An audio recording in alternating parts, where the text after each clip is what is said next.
My children held a family vote to decide whether I was still their mother.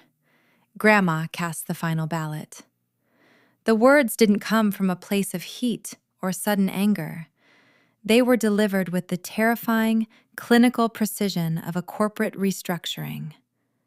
We were sitting in the dining room of the house I had paid off 3 years ago, a restored Queen Anne in the historic district of Savannah, where the Spanish moss hangs like heavy grief from the oaks outside. I had spent the morning preparing a low-country boil, the scent of Old Bay and spicy andouille still clinging to my silk blouse. "The motion is on the table, Mom," Julian said. Julian, my firstborn. The boy I had carried through a master's degree and a messy divorce.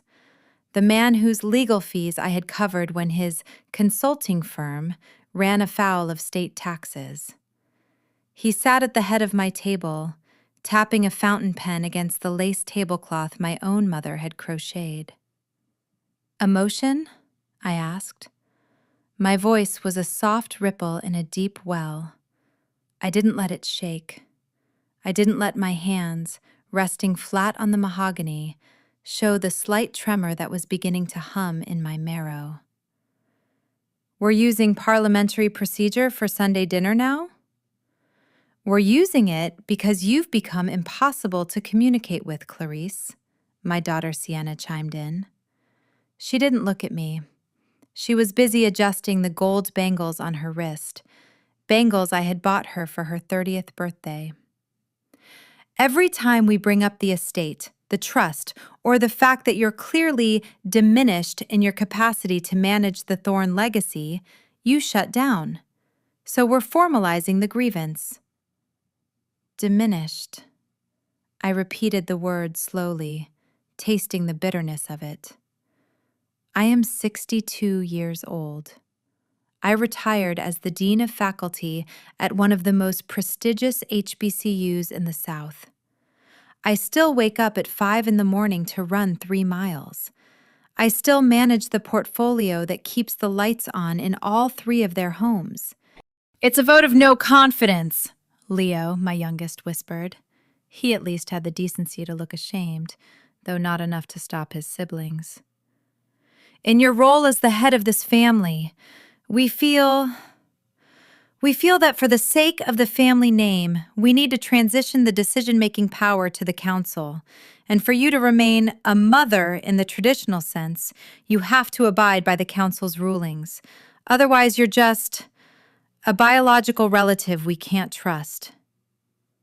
Before we continue, I want to ask you, have you ever sat in a room you built, surrounded by people you birthed, and felt like a stranger at your own table?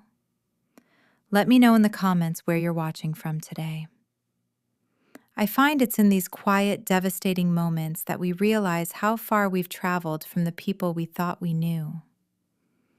The silence that followed Leo's statement was heavy, thick as the Savannah humidity. I looked at the 3 of them, Julian, the architect of this betrayal, Sienna, the enforcer, Leo, the silent witness. And then I looked at the shadow sitting at the far end of the table, my mother-in-law, Beatrice Thorne. She was 88 years old, draped in black silk, her pearls as cold as her eyes. She had never forgiven me for marrying her son, and she had certainly never forgiven me for being the one who stayed successful after he passed away. To her, I was an interloper who had managed to outwork and out-earn the Thorne bloodline. "Mother Thorne," I said, my voice barely above a whisper, "you've been quiet." "I am the tiebreaker, Clarice," she said, her voice like dry parchment. "The children have voiced their concerns. They say you've become fringe, that you're talking about selling the mountain property in North Carolina, that you're refusing to sign over the liquidity Julian needs for his new venture. They say you're holding the family's future hostage because of your own ego." "I am protecting the principal," I said firmly. "The mountain property is my retirement plan. The liquidity Julian wants is actually the twins' college fund. I am not holding anyone hostage. I am being a steward. And that, Sienna snapped, is exactly the mothering we no longer require. We don't need a steward. We need a partner. If you won't be a partner, then you're just a barrier. Julian stood up. He looked at his watch. The terms are simple. You sign the power of attorney over to the three of us tonight. You stay in this house, you keep your little garden, and we handle the Thorne business. You get to be Grandma Clarice. You get to bake the pies and spoil the grandkids, but the dean is retired. If you refuse, well, the vote stands. We will pursue a legal guardianship on the grounds of mental instability. We've already had a therapist review your recent erratic emails. Erratic? I felt a cold bloom of horror in my chest. You mean the emails where I asked for receipts for the $40,000 missing from the joint maintenance account? The vote, Julian, Beatrice prompted, her eyes gleaming in the candlelight. All those in favor of the restructuring of parental authority, Julian announced. He raised his hand. Sienna raised hers immediately. Leo hesitated, his eyes darting to mine, then to the floor. Slowly, his hand rose like a lead weight. 3-0, Julian said, his voice devoid of any warmth. He turned to his grandmother. The final ballot, for the sake of the Thorne heritage. Beatrice Thorne didn't hesitate. She didn't look at the grandchildren she was helping to corrupt. She looked straight at me, a smile that didn't reach her eyes curling her thin lips. I vote to vacate, she said. Clarice, you were always a temporary fixture in this family. It's time the real Thornes took the keys. She reached into her small beaded purse, pulled out a single heavy brass key, the key to the family's historic burial vault, and slid it across the table toward Julian. It was a symbolic gesture, a passing of a torch that wasn't hers to give. It's decided, Julian said, pushing a thick stack of legal documents toward me. Sign here, Mom, or the next time we see you, it'll be in front of a judge. I looked at the papers. I looked at the pen. I looked at the 3 people I had labored in a hospital for. The 3 people I had stayed up with through fevers and heartbreaks. The 3 people I had taught to walk, to read, and to lead. I didn't cry. In my world, a Black woman's tears are often weaponized against her, viewed as a sign of weakness or a manipulative tactic. I had learned long ago to bleed internally. I felt the sharp, jagged edges of their betrayal cutting into my heart. But my face remained as smooth as polished marble. I see, I said. I stood up. I didn't touch the pen. I didn't touch the papers. I straightened my silk blouse and smoothed the front of my slacks. You've held your vote, I said, my voice calm, almost conversational. You've decided that my worth is tied to my utility. That because I will no longer allow you to bleed the estate dry, I am no longer fit to be your mother. Don't be dramatic, Clarice, Beatrice sighed. It's just business.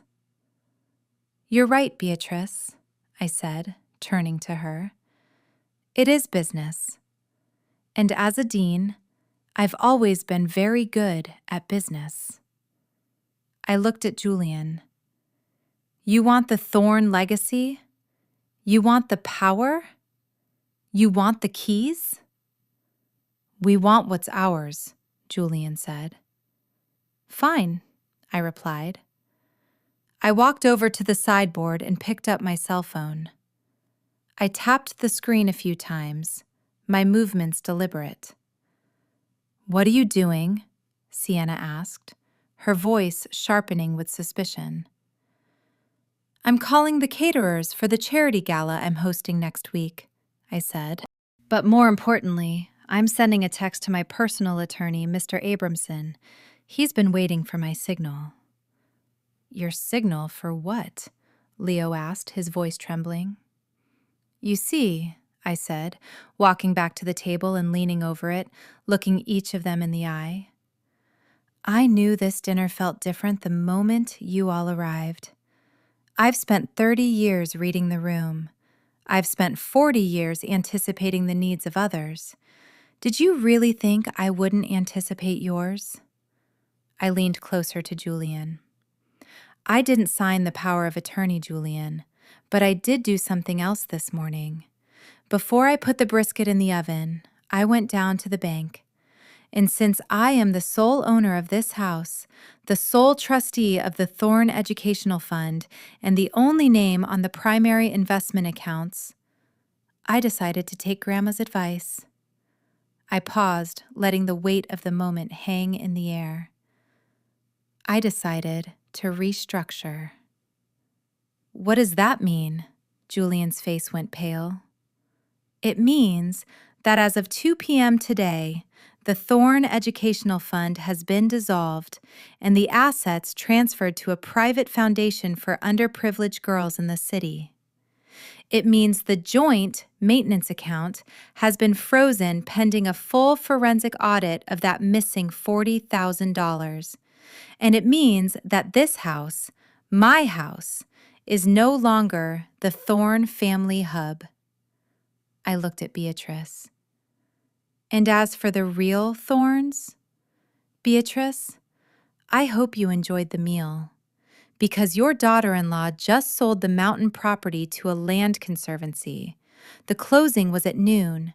The proceeds are already tucked away in an account you will never touch." The silence now wasn't just heavy, it was suffocating. You can't do that," Sienna stammered. "That's our inheritance." "An inheritance is a gift, Sienna," I said softly, "not a right. And you just voted that I'm no longer the person who gives you gifts." I stood up straight, my height feeling like a fortress. "The vote is over," I said. "Now please, leave my house. All of you." "Mom," Leo started, reaching out a hand. "I'm sorry, Leo," I said, stepping back. "I believe the council decided that I'm just a biological relative now.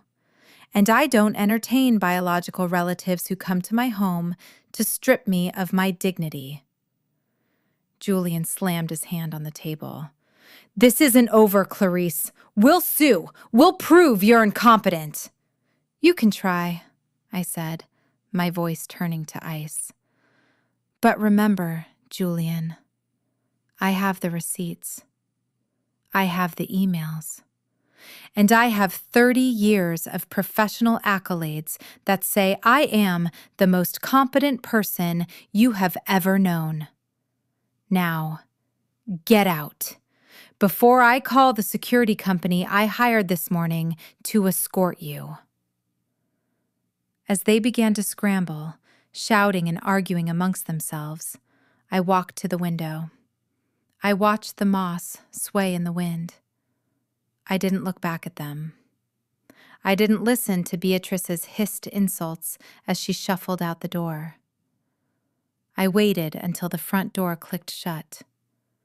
I waited until I heard the engines of their expensive cars I had helped them buy, fade into the distance. Only then did I sit back down at the table. I picked up a fork and took a single bite of the low country boil. It was perfectly seasoned. I looked at the empty chairs, the ghosts of the children I had raised, and the shadow of the woman I had been. This was only the beginning. They thought they had cast a ballot to end my reign. They had no idea they had just handed me my freedom. But as I sat there in the quiet, a single thought echoed in my mind. Who was the person who told them about the mountain property? I hadn't mentioned that to anyone but my sister, Evelyn. The betrayal, it seemed, went deeper than the dining room table. The sound of a house exhaling is something only a woman who has spent 30 years filling it with other people's noise can truly hear. I stood in the kitchen, the steam from the dishwasher rising like a pale ghost against the dark granite. I had cleared the table. I had wrapped the leftovers. I had polished the mahogany until it reflected the flickering light of the chandelier, erased every trace of the vote that had just taken place. To anyone looking through the window, I was simply a woman finishing her Sunday chores. But inside, I was performing a quiet autopsy on my own life. I looked at my hands. They were steady now, but they felt heavy, as if the skin were made of lead. These were the hands that had typed 300 pages of a dissertation while a toddler slept on my lap. These were the hands that had balanced the books for my late husband's medical practice when he was too tired to see the numbers. These were the hands that had held my sister Evelyn's hand through 3 miscarriages and 1 bitter divorce. Evelyn. The name felt like a thorn under my tongue.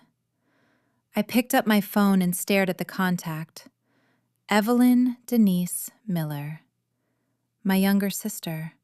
My confidant. The only person I had told about the North Carolina property. I had bought that cabin 5 years ago, a sanctuary of cedar and glass tucked away in the Blue Ridge Mountains. It was my, in case of emergency, break glass plan. I hadn't even told my children. I wanted one place on this earth that didn't belong to the Thorne legacy. One place where I wasn't the dean, or the mother, or the widow. I dialed. She picked up on the 3rd ring. Clarice? Is everything okay? How was the dinner? Her voice was light, airy, practiced. It was the voice she used when she was trying to sound like the fun aunt instead of the 58-year-old woman who had spent most of her life living off the interest of the trust I had helped her set up. The dinner was a restructuring, Evelyn, I said. I walked out onto the back porch, the screen door clicking shut behind me. The Savannah air was thick and sweet with the scent of jasmine, but it felt like it was choking me. My children held a vote to decide if I was still their mother. They want me declared incompetent so they can take control of the estate. There was a sharp intake of breath on the other end. Oh, Clarice, that's horrible. I can't believe they would do that. Can't you? I asked. I sat down in the wicker rocker, the wood creaking under my weight. Because Julian knew about the mountain property. He knew the exact appraisal value. He knew I was planning to sell it to the Conservancy. Silence. The kind of silence that has a heartbeat. I don't know how he would have found that out, Evelyn said, her voice dropping an octave. Maybe he went through your mail?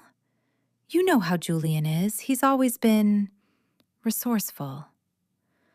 I don't leave my private business in the mail, Evelyn, and I certainly don't leave appraisals on the kitchen counter. I told you that information in confidence 3 weeks ago when we were having tea. Are you accusing me of something? I'm asking you a question, I said, my voice as calm as a frozen lake. Why did my son have a folder of my private financial documents at the dinner table tonight? And why did he seem so certain that you would support his counsel? I didn't support anyone. Clarice, you have to understand. Julian came to me. He was crying. He said he was worried about you. He said you were becoming paranoid, that you were hiding assets and talking about cutting them off. He was scared. He's your son. He's a 36-year-old man who hasn't held a steady job in 4 years, I countered. And you didn't call me. You didn't ask me if I was okay. You gave him the ammunition he needed to try and take my life away from me. I didn't think he'd actually do a vote.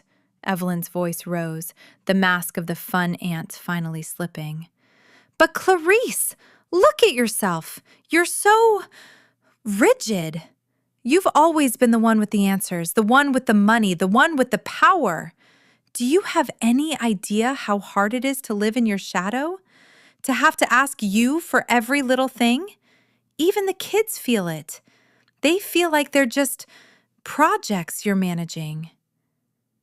I felt a cold shiver go down my spine. This was the strong black woman trap. If you are the foundation, the people standing on top of you eventually start to hate you for being so solid.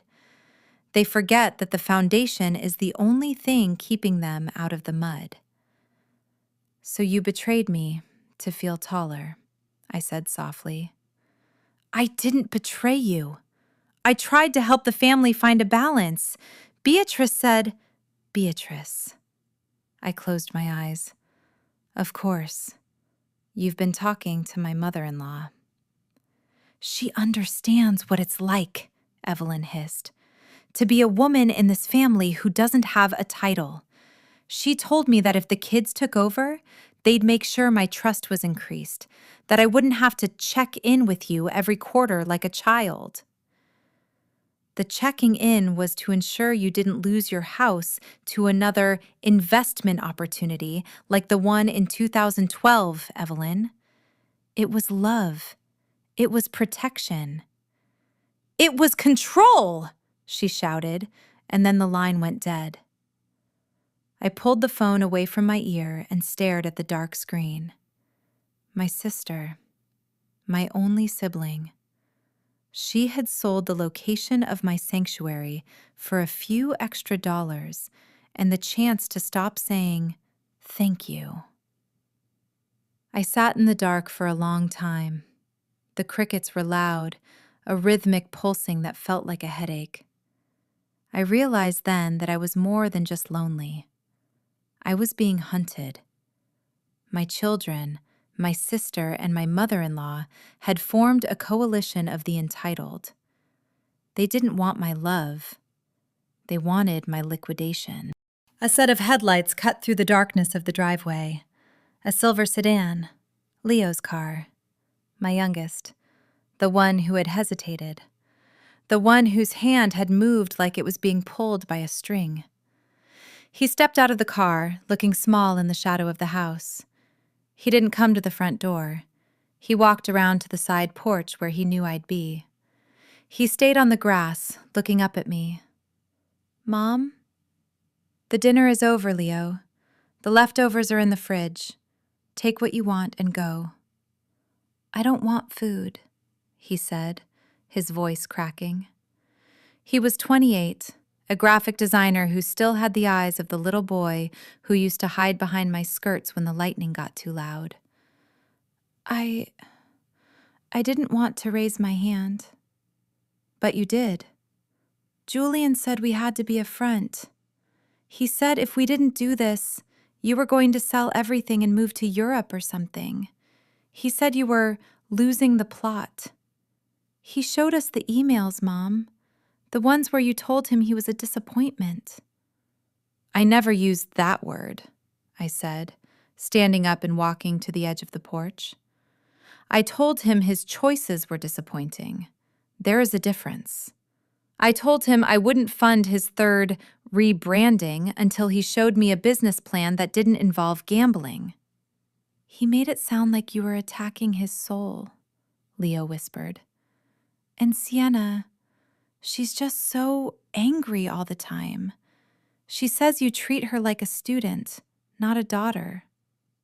I treat her like a woman who is 32 years old and still asks me to pay her car insurance while she buys $400 shoes. I treat her like an adult who refuses to grow up. Leo looked away. They're talking to a lawyer right now. a guy Beatrice knows. They're serious about the guardianship, Mom. They're going to use the fact that you've been seeing a therapist for grief as proof that you're unstable. I felt a sharp, crystalline anger begin to replace the leaden weight in my chest. I had seen a therapist for 6 months after my husband died because I was carrying the weight of an entire family's mourning while my own heart was in pieces. I had done the work to stay whole for them, and now they were going to use my healing as a weapon to break me. "Why are you telling me this, Leo?" I asked. "Is this more transactional love? Do you want me to tell you it's okay? Do you want me to give you a check so you can feel better about the fact that you just tried to bury me alive?" Leo flinched. "No, I just wanted to say I'm sorry." Sorry doesn't rewrite a ballot, Leo, and it doesn't stop a lawyer. I leaned over the railing. If you're truly sorry, you'll leave. And you'll tell Julian that if he wants a war, he should remember who taught him how to fight.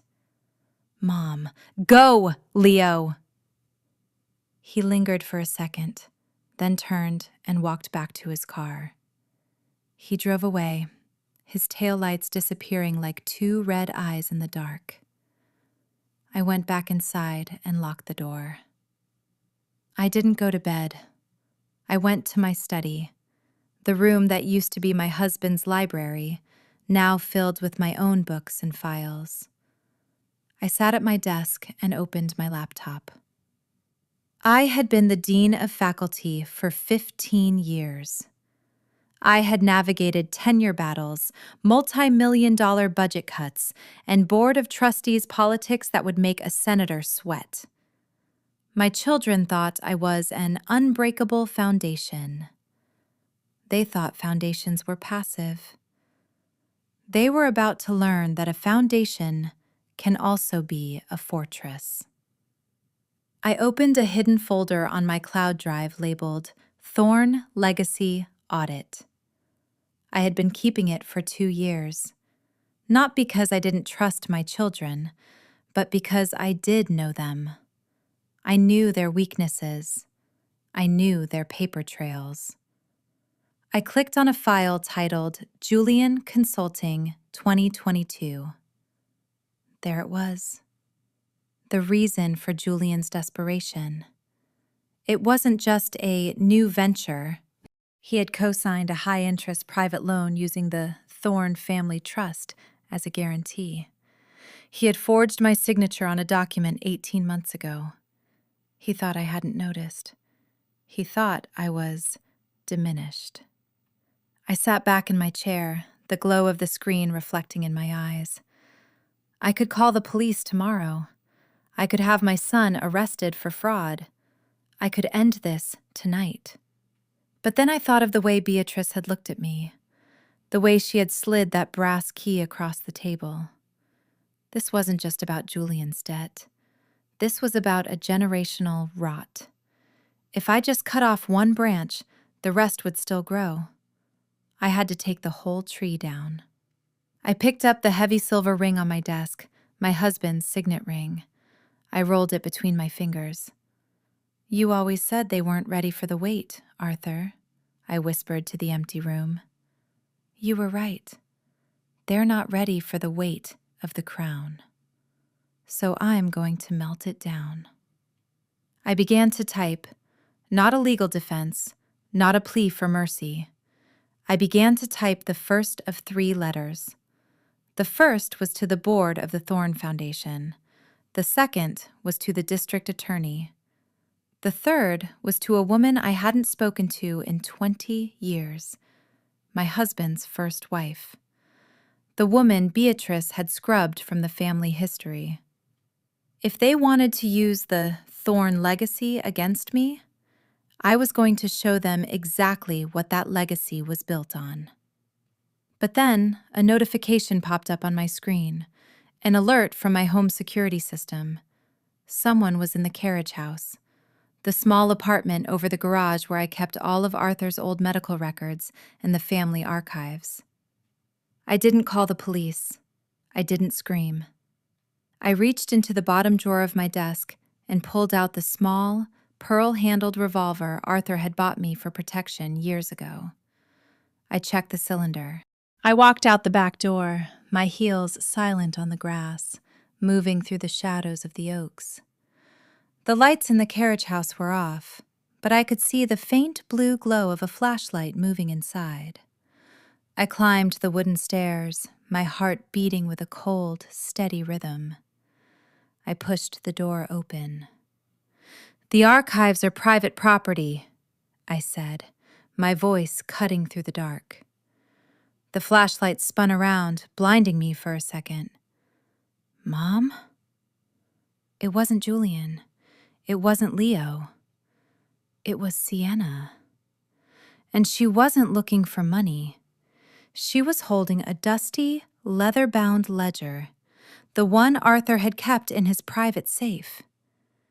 "You weren't supposed to be awake," she whispered, her voice trembling. I needed to see if it was true." "If what was true, Sienna?" She held up the ledger. "The payments. The ones Daddy made every month for 20 years. To a woman named Sarah." "Mom, who is Sarah? And why is your name on the checks too?"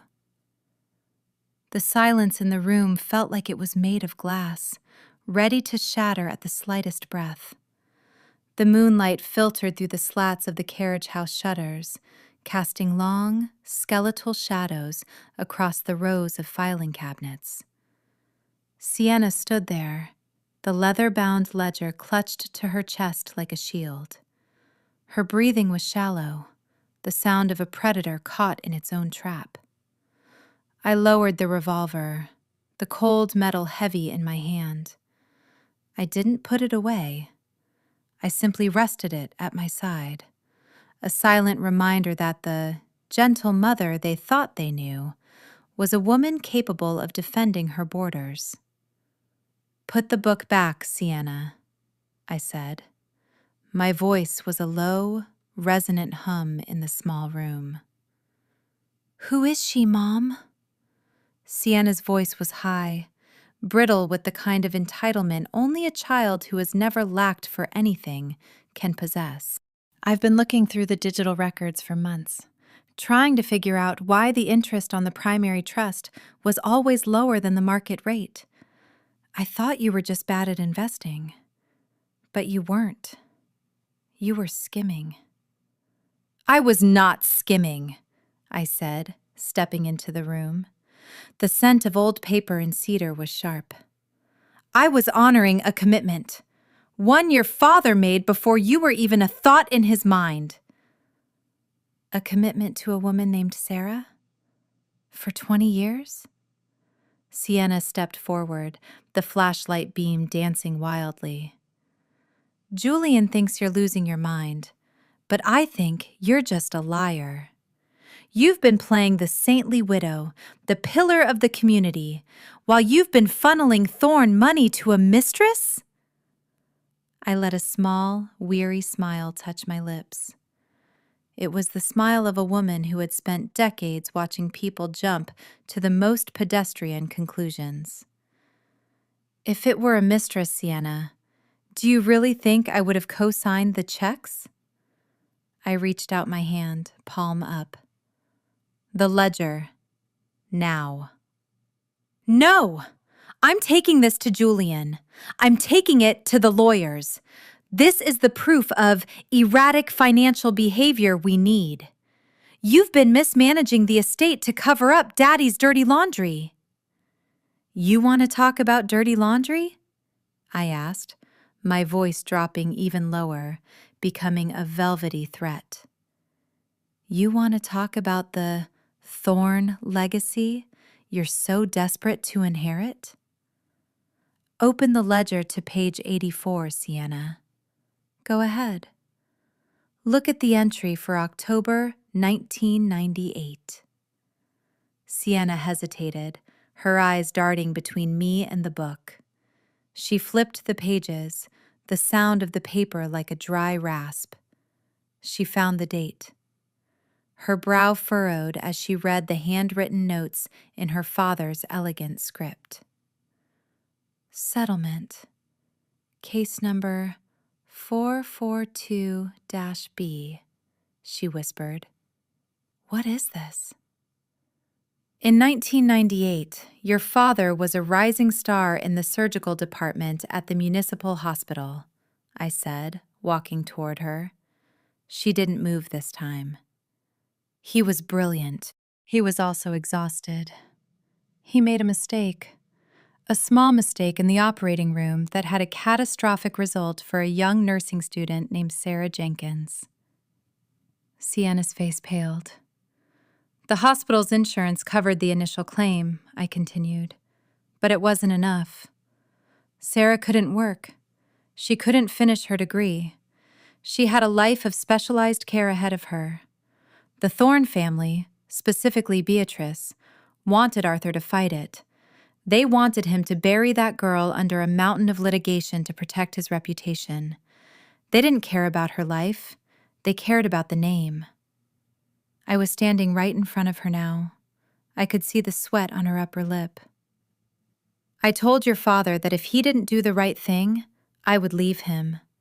I told him the Thorne name wasn't worth the soul of a woman who did nothing but trust him with her life. So, we made a deal. We didn't use the hospital's lawyers. We handled it privately. We supplemented her care every month for 2 decades. We ensured she had a dignified life. But the money, Sienna stammered, it came out of our potential inheritance. It came out of our earnings, Sienna. Yours and Julian's and Leo's only by the grace of my continued generosity. Your father and I worked for that money. We sacrificed for it.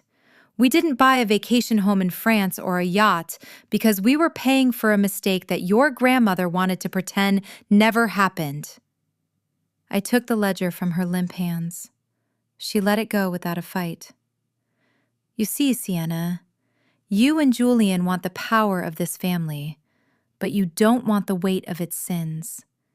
You want the crown, but you want someone else to bleed for it. That's why I'm impossible to communicate with, because I am the only one who knows where the bodies are buried, and I refuse to let you dig them up just so you can buy a more expensive lifestyle. I turned the flashlight toward the back of the carriage house, where a series of smaller, more modern boxes sat. If you want proof for your guardianship hearing, why don't you look in those? Those aren't about Sarah. Those are the records of the 4 times I had to bail Julian out of gambling debts in Atlanta. Those are the receipts for the marketing firm Sienna Thorne started that was actually just a front for your failed attempt to flip a condo in Miami without a license. Sienna recoiled as if I had slapped her. I've spent 20 years protecting you from yourselves, I said. And I've spent 20 years protecting your father's memory from the truth of what he was. A good man who was human, and a man who was terrified of his own mother's judgment. I was the bridge between his mistake and his legacy, and tonight you tried to burn that bridge down. We didn't know, Sienna whispered, her voice finally losing its edge of arrogance. You didn't want to know. You wanted to believe that the money just appeared, that the stability was a natural law of the universe. You viewed me as a utility, a faucet that you could turn on whenever you were thirsty. And when the faucet started to run dry because I wanted to save some water for my own old age, you decided the faucet was broken. I walked back to the door and gestured for her to leave. Go back to your hotel, Sienna, and tell Julian that the Sarah ledger is in my safe now. If he mentions my diminished capacity to a single lawyer, I will release the full details of case number 442-B to the press. I will let the world know exactly how the great Dr. Arthur Thorne and his mother tried to abandon a paralyzed girl. I'll ruin the name you're so desperate to steal." "You would destroy Daddy's reputation?" Sienna asked, horrified. "Just to keep the money?" "No," I said, looking her dead in the eye. "I would destroy it to save my peace, because I have realized that the only thing holding that reputation together for 30 years was me, and I am tired of holding it. If the foundation goes, the house goes, and I'm perfectly comfortable living in the ruins as long as I'm living there alone." Sienna fled. I heard her heels clattering down the wooden stairs, heard her car door slam, and watched her speed away, the gravel flying beneath her tires. I stayed in the carriage house for a long time. I sat on a stack of old crates and held the ledger. My heart wasn't racing. It was slow and heavy, like a clock winding down. I thought about Sarah. I visited her once a year, every December. She lived in a beautiful, sun-drenched facility in Charleston. She didn't hate Arthur. She didn't even hate me. She just sat in her chair and watched the birds. Every time I left, she would squeeze my hand and say, "Thank you for being the one who remembered." The Thornes didn't remember. They just moved on. I stood up and walked to the window. In the distance, I could see the lights of the city, my city. I had built a life here, a reputation as a woman of grace and power. And in one night, my own children had turned that grace into a cage. I went back to the main house. I didn't go to my bedroom.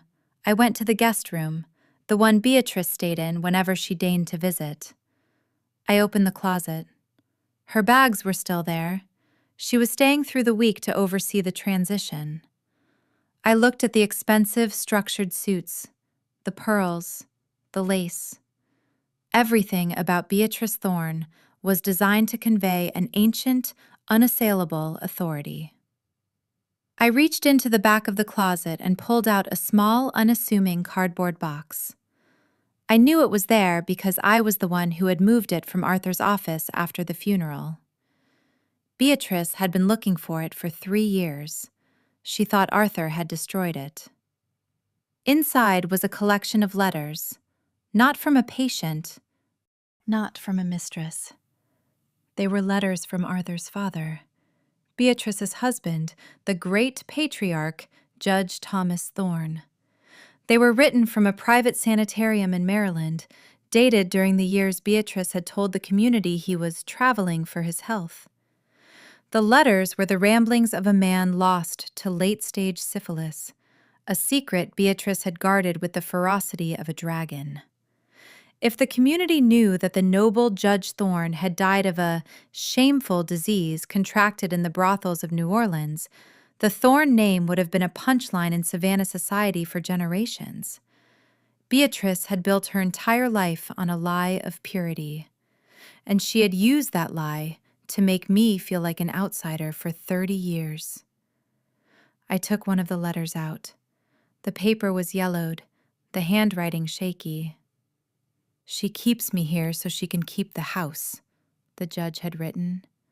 "She tells the world I am a hero, so she can be a queen." I tucked the letter into the pocket of my robe. Tomorrow morning, I was going to have breakfast with my mother-in-law. I was going to serve her tea in her favorite china. And then, I was going to show her exactly what happens when the temporary fixture decides to remodel the house. But as I walked back to my study, my phone buzzed, a text from an unknown number. "I saw what you did at the bank today, Clarice. You think you've moved the money, but you forgot about the secondary offshore account Arthur set up for the second wife. I have the access codes. Do you?" My blood turned to ice. The second wife. The woman I had been prepared to contact as a tactical move was now apparently contacting me, or someone was using her ghost to haunt me. I sat at my desk, the silence of the house suddenly feeling predatory. I wasn't just fighting my children anymore. The past was finally coming for its seat at the table. The morning sun in Savannah is a deceptive thing. It filters through the live oaks, painting the world in shades of honey and gold, making everything look peaceful, settled, and ancient. But as I stood in the kitchen at 7 a.m., measuring out the coffee grounds, I knew the light was just a veil. Beneath the surface, the foundations of the Thorne family were screaming. I heard the rhythmic thump-tap of Beatrice's cane before I saw her. She appeared in the doorway of the breakfast nook, dressed in a lavender silk housecoat that probably cost more than Julian's monthly mortgage. Her silver hair was perfectly coiffed, her spine as straight as a bayonet. "You're up early," she said, her voice like dry leaves skittering across a sidewalk. "I thought you might be resting after the excitement of last night." "I never rest when there's work to be done, Beatrice," I said, not turning around. I poured the boiling water into the French press. "And it seems the work of this family has only just begun." She sat at the small marble table, her movements stiff but regal. "The children are very upset, Clarice. Julian tells me you've behaved impulsively, moving funds, threatening him. It's exactly the kind of behavior that supports their case for guardianship. You're acting out of spite, not reason." I turned then, the steaming carafe in my hand. I walked to the table and set it down.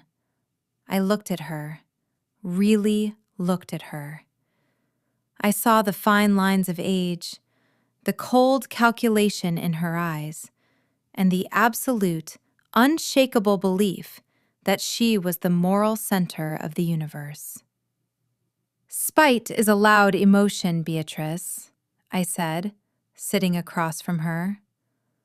"What I'm feeling is much quieter. It's clarity. For 30 years, I have been the shock absorber for this family. When Arthur made mistakes, I fixed them. When you needed to maintain the illusion of Thorne excellence on a dwindling inheritance, I worked double shifts at the university to ensure the lifestyle didn't slip. I have been the silence that kept your secrets safe." Beatrice sniffed, a delicate, dismissive sound. "That was your role as a Thorne wife. You were compensated with a name and a status you could never have achieved on your own." "The name was a burden, and the status was a facade," I countered. "And as for secrets, I found something last night, in Arthur's private files." I reached into the pocket of my cardigan and pulled out the yellowed letter from the Maryland sanitarium. I didn't hand it to her. I laid it on the table, face up, so she could see the shaky handwriting of her late husband, Judge Thomas Thorne. Beatrice's eyes dropped to the paper. For a split second, so fast most people would have missed it, her mask shattered. Her pupils dilated, and her hand, resting on the handle of her cane, tightened until her knuckles were white. "Where did you get that?" she whispered. "In the place Arthur hid it. The place he kept it to remind himself that Thorne excellence was a lie built on a man dying of a shameful disease while his wife played the grieving saint in the local newspapers." "It was a different time," Beatrice hissed, her voice trembling with a sudden, sharp heat. "I protected his dignity. I protected my children. I did what a matriarch must do." "You lied to the world so you could keep your seat at the head of the table," I said. And you used that same moral authority to make me feel like I was never quite good enough for your son.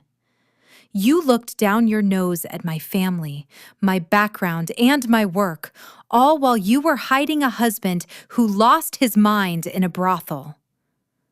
I leaned forward, my voice dropping to a whisper that filled the room. The children held a vote last night, Beatrice. They decided I was no longer fit to be their mother. So I've decided that you are no longer fit to be a guest in my home. You have 2 hours to pack your things. You wouldn't dare, she breathed. If you expose this, you ruin the grandchildren. You ruin Julian's chances of ever being taken seriously in this city. Julian ruined himself the moment he forged my signature, I said. He's not a victim of the past. He's a victim of the entitlement you bred into him. And as for the grandchildren, they'll learn that the truth is a better foundation than a gilded lie. Now, would you like your coffee? Or should I go ahead and call the car to take you to the airport? Beatrice stood up, her cane clattering against the floor. She didn't look like a queen anymore. She looked like an old woman who had finally run out of shadows to hide in. You will regret this, Clarice, she said. You are alone. Your children hate you. Your sister has turned her back on you. You have nothing but a house and a pile of old papers. I have my peace, I said.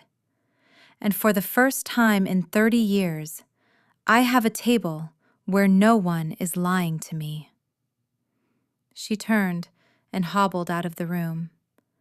I didn't help her. I sat there and watched the steam rise from my coffee. But the victory felt hollow, because the text message from the night before was still burned into my brain. I saw what you did at the bank today, Clarice. You think you've moved the money, but you forgot about the secondary offshore account Arthur set up for the second wife. I went back to my study and locked the door. I needed to know about Elena. Elena Vance. That was her name. Arthur had been married to her for exactly 11 months when he was a young resident in Baltimore. According to the official family history Beatrice had fed me, Elena was a flighty girl who couldn't handle the pressure of being a doctor's wife and had vanished after a quick, quiet annulment. But Beatrice Thorne didn't do quick and quiet unless there was something to hide. I opened my laptop and bypassed the primary family folders. I went into the deep archives of the Thorne Foundation, the digital basement I had been organizing since my retirement. I searched for the name Elena. Nothing. I searched for Vance. Nothing. Then I remembered the text message's wording, the second wife. In Beatrice's mind, I was the interloper. But if she had annulled the first marriage, wouldn't I be the first legal wife? Why would the text call Elena the second wife? Unless the marriage to Elena hadn't been annulled. The thought hit me like a physical blow. If Arthur was still legally married to Elena Vance when he married me, our 30-year marriage was bigamy. My children were illegitimate in the eyes of the law. And more importantly, my claim to the Thorne estate, the house, and the trust would be null and void. Everything I had worked for, every sacrifice I had made to build this life would be gone. I felt the walls of the room closing in. I had spent the morning threatening Beatrice with the truth of her husband, but I was sitting on a bomb that could incinerate my own life. I looked at the phone number that had sent the text. It was a burner, untraceable. But the person knew about the bank transfer I had made yesterday. Only a few people could have known that. My lawyer, the bank manager, or someone who had been tracking the Thorne accounts for a long, long time. I picked up the phone and dialed a number I hadn't called in years. It was a private investigator named Silas Reed. He was a man who specialized in the kind of deep cleaning the wealthy families of the South required. He had worked for Arthur once, years ago. "Silas," I said when he answered. "It's Clarice Thorne." "Clarice." His voice was gravelly, cautious. "It's been a while. I heard about Arthur. I'm sorry for your loss." "I don't need sympathy, Silas. I need a ghost. I need you to find everything you can on a woman named Elena Vance. Married Arthur Thorne in Baltimore, circa 1985.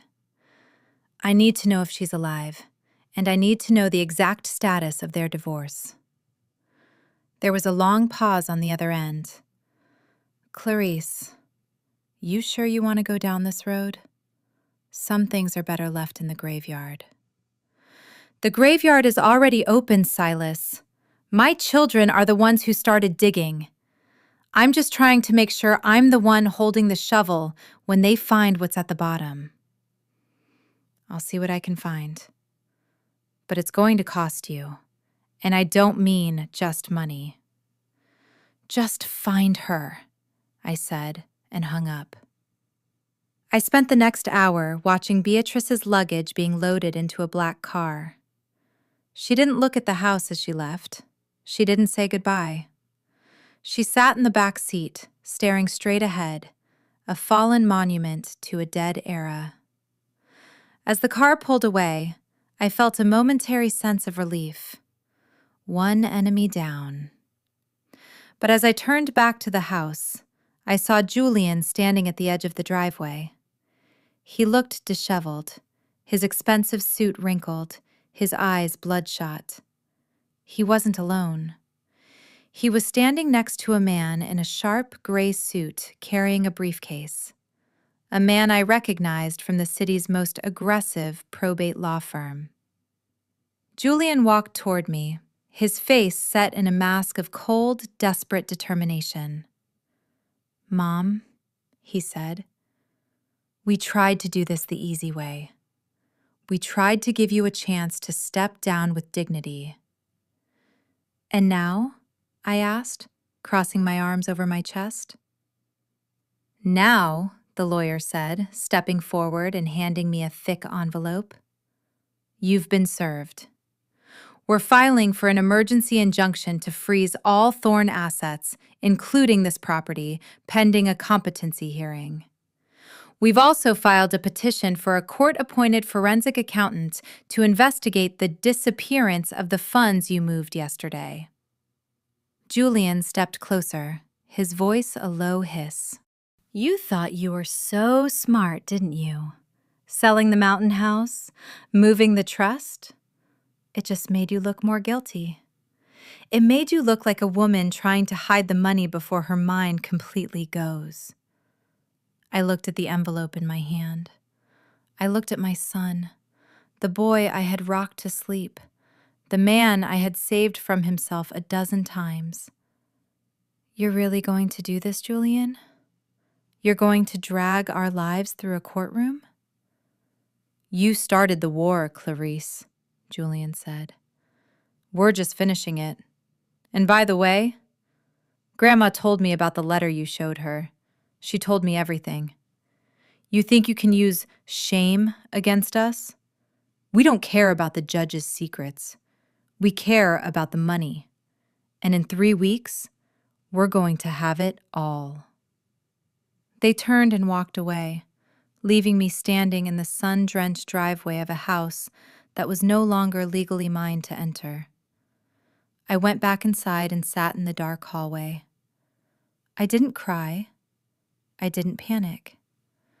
I thought about the second wife. If Elena Vance was still Arthur's legal wife, Julian and Sienna weren't thorns in the way they thought. They wouldn't be the heirs to anything. They would be the children of a void. I realized then that I held the ultimate weapon. If I proved Arthur was a bigamist, I would lose everything, but so would they. I would be a woman with nothing, and they would be the illegitimate children of a disgraced doctor, stripped of the inheritance they were so willing to kill for. It was the nuclear option. I pulled my phone out. A new text message was waiting. The hearing is in 21 days, Clarice. I wonder, if the court finds out you knew about Elena all along, will they call it diminished capacity or criminal conspiracy? See you soon, Mother. The person sending the text wasn't just a witness. They were a participant. And for the first time, I began to suspect that the second wife wasn't a ghost at all. She was the one holding the phone. The silence of a house under legal injunction is different from the silence of a house that is simply empty. It feels artificial, like a breath held too long. By Monday morning, my world had shrunk to the size of my property lines. The court order meant I couldn't sell assets, I couldn't transfer funds, and I was, for all intents and purposes, a tenant in the home I had spent 30 years making a masterpiece. I sat in my sunroom, watching a pair of cardinals fight over a spot on the bird feeder. My morning coffee, usually a ritual of peace, tasted like copper. My phone rang. It wasn't the mysterious texter. It was my bank manager, a man named Sterling Vance, no relation to Elena, though the name made my heart skip every time I saw it on my caller ID. Clarice, he said, his voice hushed, as if he were afraid the walls had ears. I'm calling from a personal line. I received the court order this morning. The primary accounts are locked. I'm so sorry. I've known you and Arthur for 20 years, and this feels like a goddamn tragedy. It's a tactic, Sterling, I said, my voice steady. They want to starve me out. They think if I can't pay my lawyers or my mortgage, I'll fold. I can't bypass the freeze on the Thorne accounts, but I noticed something, Sterling whispered. That small savings account you opened in your maiden name, Clarice Merriam Robinson, back in 2004. The one you used for your mother's care before she passed. It wasn't listed in the Thorne family ledger you provided for the trust. Julian's lawyers didn't include it in the injunction because they don't know it exists. I felt a faint spark of warmth in my chest. How much is in it, Sterling? With the interest, about $42,000. It's not a fortune, Clarice, but it's a war chest. Keep it quiet, Sterling, and thank you. I won't forget this. I hung up and felt the first true shift in the power dynamic. Julian and Sienna were arrogant. They assumed they knew every penny I owned because they had lived off those pennies their entire lives. They forgot that I was a woman who had survived the Jim Crow South as a child and navigated the glass ceilings of academia as an adult. I never put all my eggs in one basket, and I never showed my full hand to anyone, not even my husband. I went to my bedroom and changed into a charcoal gray linen suit. I pinned a small gold dragonfly brooch to my lapel, a gift I had bought myself the day I was named dean. I did my makeup with practiced precision, a neutral lip, a sharp line of eyeliner, and enough foundation to hide the fact that I hadn't slept more than 4 hours. I was leaving the house when a car pulled into the driveway. It wasn't the police or a lawyer. It was Sienna. She stepped out of her SUV, looking uncharacteristically modest in a simple wrap dress, her hair pulled back in a low bun. She didn't look like the woman who had tried to steal the Sarah ledger 3 nights ago. She looked like a daughter coming to check on her ailing mother. "Mom," she said, her voice soft, tentative. "Can we talk? Just us?" I stood on the porch, my car keys gripped in my hand. The time for just us ended when you stood by while your brother served me with a competency petition, Sienna. Julian is out of control, she said, stepping closer. She had tears in her eyes, well-rehearsed cinematic tears. He's being pushed by Grandma and that lawyer. I didn't want the injunction, Mom. I told them it was too much. I'm worried about you. You've been so cold lately, so different. I came to see if we could find a middle ground. I watched her. I didn't look at her face. I looked at her hands. They were fidgeting with the strap of her designer handbag. I saw the way her eyes darted to the front door, measuring the distance. She wasn't here for a middle ground. She was here as a scout. The middle ground is gone, Sienna, I said. It was buried under the vote you cast at my dinner table. If you're worried about me, then you can go back to Julian and tell him that every day this injunction remains in place, another layer of the Thorne legacy will be stripped away. I am not a broken faucet. I am a dam. And when I break, the flood will take all of you. Sienna's face hardened, the mask of the concerned daughter slipping just enough for me to see the resentment underneath. You're so arrogant. You really think you can win this alone? Everyone is against you, Mom. Even Aunt Evelyn says you've lost your touch. Evelyn is a woman who traded her loyalty for an increased allowance, I said. She didn't choose a side. She chose a price. Now move your car. I have an appointment. With who? The only people who still talk to you are people you pay. Then it's a good thing I still have the checkbook, isn't it? I smiled, a thin, sharp smile that didn't reach my eyes. I watched her back down the driveway, her tires kicking up the gray gravel. As soon as she was out of sight, I headed toward the outskirts of the city, toward a small, nondescript office building near the marshes. Silas Reed was waiting for me. His office smelled of stale coffee and old radiator heat.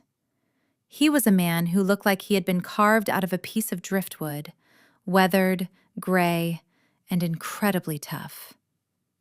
I found her, Clarice, he said, sliding a manila folder across his desk. My breath hitched. Elena Vance? She's not in Baltimore. She hasn't been for years. She's living in a small town outside of Charlotte. Goes by the name Elena St. James now. She's a retired librarian. I opened the folder. There was a photo, a grainy, long-distance shot of a woman with silver-streaked hair working in a community garden. She looked peaceful. She looked like a woman who had escaped a storm. And the status of the marriage? I asked. Silas leaned back, his chair creaking. That's where it gets messy. I pulled the records from the Baltimore County Courthouse. There was a filing for an annulment in 1985. It was initiated by Arthur's mother, Beatrice. But here's the kicker. The annulment was never finalized. I felt the room tilt. What do you mean, never finalized? I mean, the paperwork was filed, but there's no judge's signature on the final decree. The case was dismissed for lack of prosecution 6 months later. It looks like Beatrice thought she could just scare the girl off with a filing and a check, and once Elena left town, Beatrice didn't bother to finish the legal work. She probably didn't want to pay the extra lawyer fees or risk a public hearing. So, I swallowed hard, the word feeling like a stone in my throat. Arthur was still married to her when he married me in 1991? On paper, yes. Arthur Thorne was a bigamist. I closed my eyes. 30 years. I had spent 30 years building a life on a foundation of sand. My marriage wasn't a marriage. My children's status was legally precarious. My right to Arthur's estate, the very estate my children were fighting me for, was non-existent. "Does anyone else know?" I asked. "The paper trail is buried deep, but it's there for anyone who knows where to dig," Silas said. "And someone has been digging, Clarice. I checked the log for the records room. Someone requested a copy of that dismissed annulment 3 weeks ago." "Who?" "They used a digital portal. The IP address traces back to a law firm in downtown Savannah, the one representing your son." I let out a shaky breath. Julian knew. Or his lawyers knew. They were sitting on this information, waiting for the competency hearing. They weren't just trying to get me declared incompetent. They were going to use the bigamy to invalidate my entire claim to the property and the trust, effectively throwing me out into the street with nothing, while they claimed the Thorne bloodline gave them sole right to the assets. "There's one more thing," Silas said, his voice turning grave. "I tracked the phone number that sent you those texts.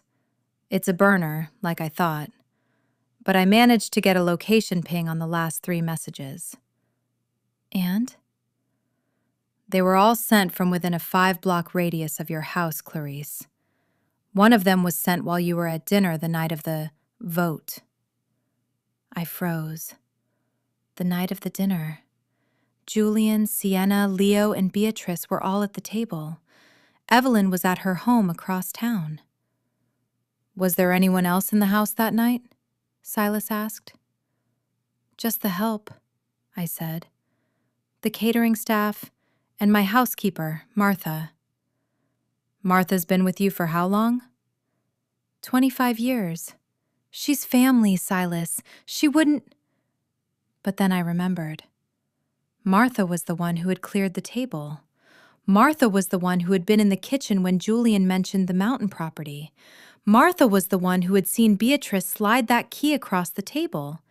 And Martha's daughter, Tasha, was a paralegal at the very law firm Julian had hired. The betrayal wasn't just coming from the people at the table. It was coming from the shadows of the house I had tried so hard to protect. I thanked Silas and paid him in cash from my war chest. I drove back to Savannah, but I didn't go home. I drove to the waterfront, parking the car and walking along the cobblestones. The wind off the Savannah River was cold and sharp. I realized I was in a room with no doors. If I fought the competency hearing, Julian would drop the bigamy bomb. If I stayed quiet, they would take my mind and my money. But then, I thought about the woman in the photo, Elena St. James. If she was still the legal wife, then she was the one with the power. Not Julian, not Beatrice, and certainly not me. I pulled out my phone and looked at the photo of the woman in the garden. She looked kind. She looked like someone who had been hurt by the thorns and had found a way to heal. I didn't want the money anymore. I didn't even want the house. I wanted the truth, to burn it all down. I dialed the number for the law firm Julian had hired. I didn't ask for his lawyer. I asked for the paralegal, Tasha. "Tasha," I said when she answered, my voice cold and crystalline. "This is Mrs. Thorne. Tell your mother I'll be home for dinner. And tell your boss that I know about the second wife. Tell him I'm on my way to Charlotte to meet her." There was a gasp on the other end of the line, followed by a frantic silence. "And Tasha," I added, "tell Julian that if he wants to play the illegitimate card, he should make sure he has a place to live first. Because if my marriage is void, so is his trust fund." I hung up and felt a strange, intoxicating sense of relief. I was no longer the matriarch. I was no longer the dean. I was a woman with a full tank of gas and nothing left to lose. As I drove toward the highway, my phone buzzed again. "Safe travels, Clarice. I hope she remembers Arthur more fondly than you do." I didn't reply. I threw the phone into the passenger seat and pressed down on the accelerator. I was going to find the woman who had been the first victim of the Thorne name. And together, we were going to decide who got to cast the final ballot. The road from Savannah to the outskirts of Charlotte is a long stretch of asphalt that feels like a corridor between two lives.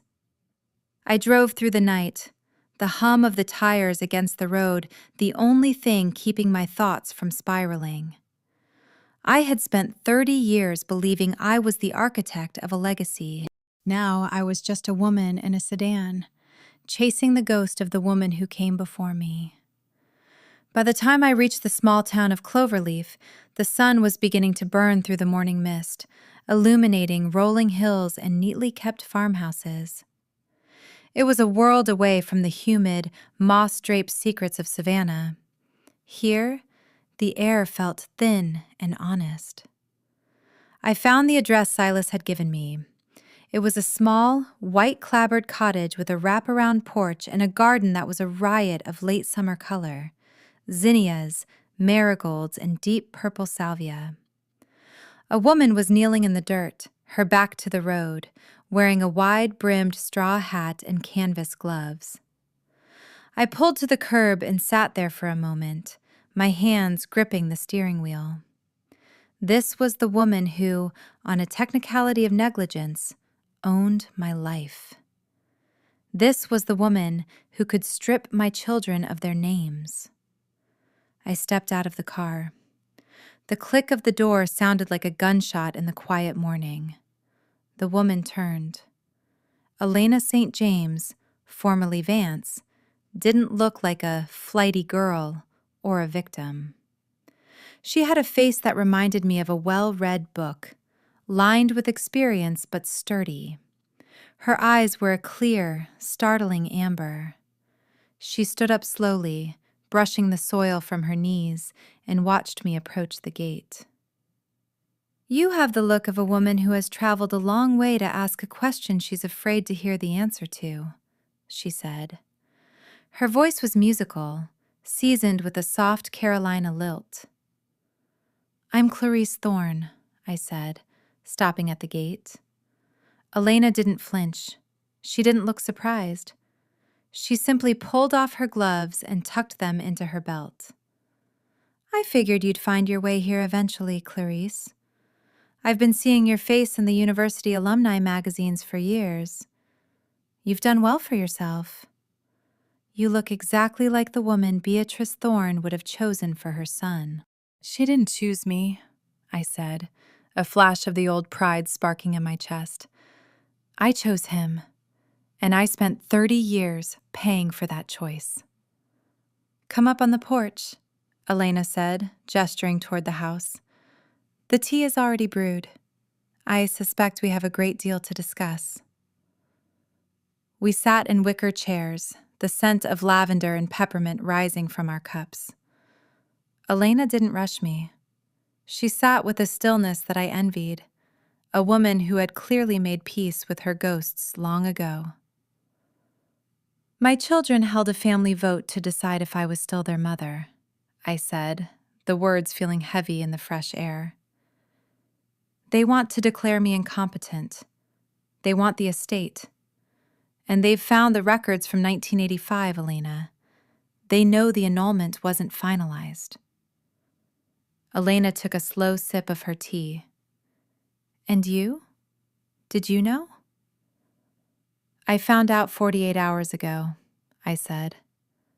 "I've lived 3 decades as a wife, a mother, and a partner, only to realize I might be nothing more than a legal footnote. If you are still Arthur's wife, my marriage is void. My children are legally fatherless in the eyes of the Thorne Trust. They lose everything." "Including you," Elena noted softly. "You lose the house, the pension, the status."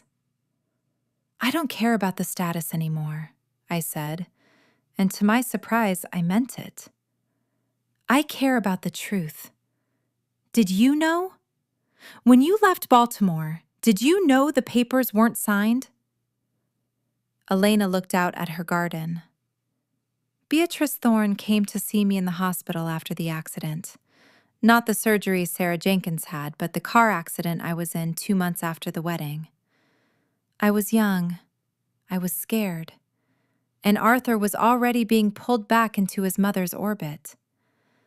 Beatrice told me that if I stayed, she would make sure I never walked again, legally, financially, or physically. She gave me $50,000 and a train ticket. She told me the annulment was a formality she would handle." She turned back to me, her expression hardening. "I never looked back. I changed my name. I built a life here. I didn't want anything to do with that family or their poisoned money. But 10 years ago, Arthur showed up here, right where you're sitting." I felt the air leave my lungs. Arthur was here? "He found me. He'd had a private investigator tracking me for years. He told me he knew about the annulment mistake. He told me he was married to a brilliant woman, that he had 3 children, and that he was terrified. He offered me a monthly stipend to stay dead to the world. He called it the second wife account." The text message, the secondary offshore account. "I told him to keep his money," Elena said. "I didn't want his guilt. But he set it up anyway. He sent me the access codes every year on our anniversary. I never touched a cent of it. It's just been sitting there, growing, a monument to his cowardice." "Why didn't you tell me?" I asked, my voice cracking. "Why let me live a lie for 30 years? "Because you looked happy, Clarice. Every time I saw a photo of you at a gala or a ribbon cutting, you looked like a woman who had it all. Why would I reach out and set your house on fire just to tell you the foundation was cracked? I figured if I stayed quiet, the lie would die with Arthur." "But it didn't," I whispered. "It's being used to bury me." "By your children," Elena said, her eyes filled with a sudden sharp pity. "The people you built that foundation for." I looked down at my tea. The irony was a bitter swallow. I had spent my life protecting Arthur's reputation and my children's future, only for both to become the instruments of my destruction. "The children are being manipulated by Beatrice," I said. "She's the one who started this. She's the one who wanted to vacate me." "Beatrice is a snake that eats its own tail," Elena said. "She doesn't care about Julian or Sienna.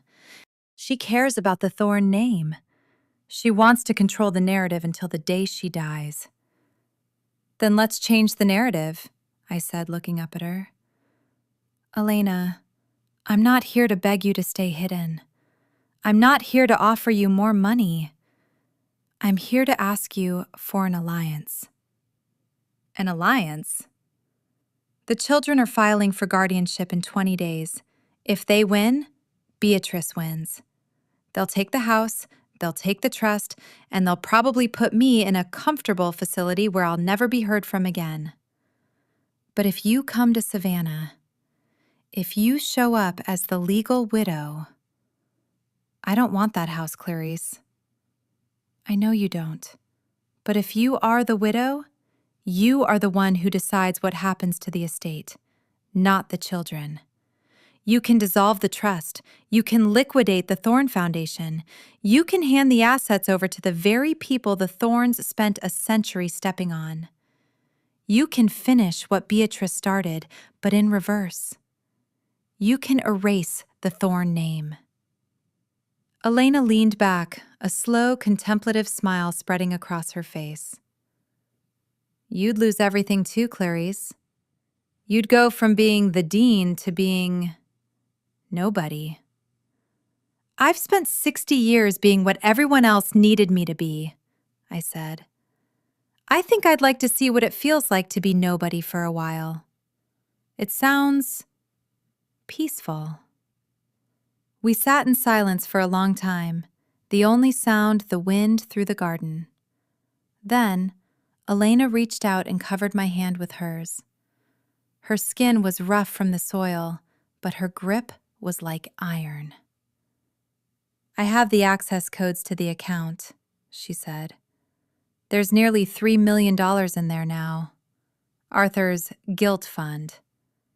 If we're going to burn the house down, we might as well use his matches.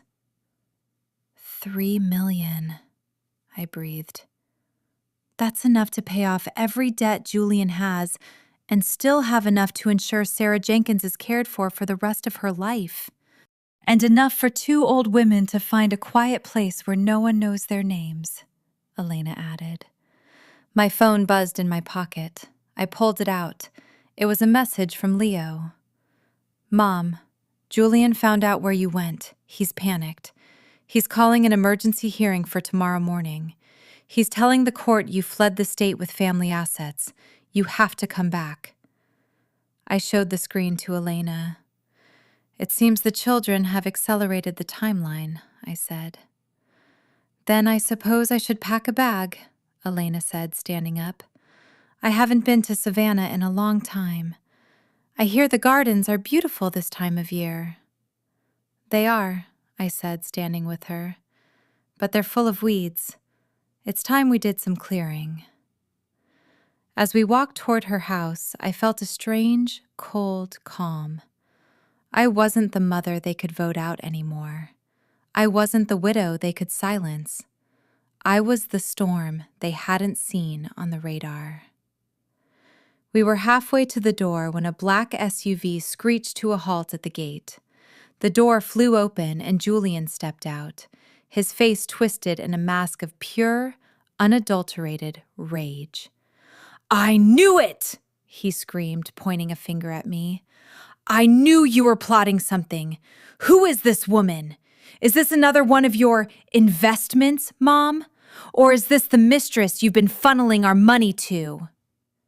He didn't wait for an answer.